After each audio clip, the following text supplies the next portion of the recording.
Hey guys, and welcome back to another video. This is going to be part two. Part one, we actually stripped off the paint with aluminum oxide and then we polished it with glass bead. So we're going to basically do the same thing with this bottom half. Let's do it. Let's do it. So Ryan, do you want to start off with the aluminum oxide? Oh, you're pawning it off on me. I am pawning it on you. Yeah, I am. Fine. Have fun. So if you guys didn't see it last time, this is a head off of a Yamaha 650. These are amazing engines from what I've heard. And again, we're just trying to remove some of this paint that's on the exterior. I'm gonna start with a 220 aluminum oxide. This stuff is fairly aggressive. Of course, it's not aggressive as something like a 120, but it's gonna do a great job for removing this paint. And then later, John gets the easy job this time. So he's gonna actually blast in the 800 FL over there and use some glass bead to just polish it back up. So this here shouldn't take too long, at least I hope it doesn't. So, see how it goes.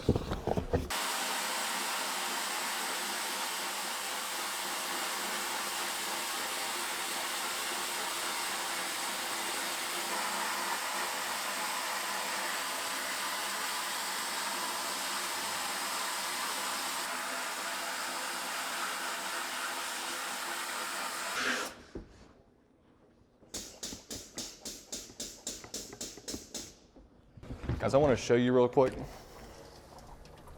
So, you can see, and I've just done a quick swipe. There was a ton of carbon buildup down in here and just oil deposit. You can see where I've started to remove that, and it's literally one swipe. So you can quickly do that stuff. And again, you're not going to mess up the top here, so your sealing surfaces are going to be perfect. That when you put this thing back together, it's going to be fine. You're not going to embed this media, meaning you're not going to ruin your engine later on down the line. So this is a great tool, especially if you're dealing with engines that you do not want to mess up. All right, so on my left, we've got the 220 aluminum oxide section. And you guys can see the darker finish that it provides. Now, of course, there is a little bit of water on here, which is going to make it appear darker than it actually is, but in comparison, you can see the shine difference. Now, remember, this is rougher, so if you're trying to do any sort of coating afterwards, this is definitely what you want to go for. The glass bead is just the pure pop. That's what you're going for when you're using glass bead. Coatings don't typically adhere to the surface well after you've used glass bead, but again, 220 aluminum oxide was great for removing this paint. Now, if we had something more aggressive in here, like a 120 aluminum oxide or even potentially a silicon carbide on a part like this, I definitely would have used it. But again, 220 did the job, and so now we're going to throw it in the VH 800 FL to do a little bit of glass beading and get this thing up to tip-top shape. Thank you, sir. Oh yeah. Yep. So like Ryan said, this is the 800 FL. This is like our light industrial cabinet. Inside we got glass bead. Like Ryan has said before, glass bead will definitely polish this up, giving it a nice shine. So I'm going to start off with about an 80 PSI. And then after that, I'm going to go down to 40, do a little burnishing effect. That will give us that shine that glass bead is well known for.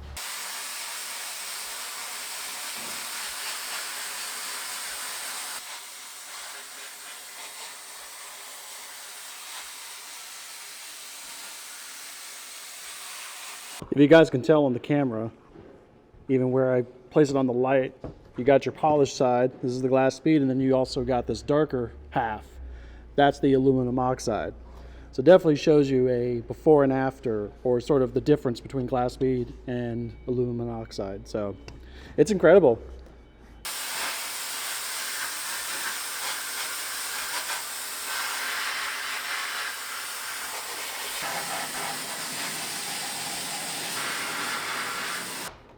All right, let's see what she looks like. Oh, beautiful. All right, let me dry this off. Boom. Do you like it? I like it a lot, actually. I know, yeah, it's incredible.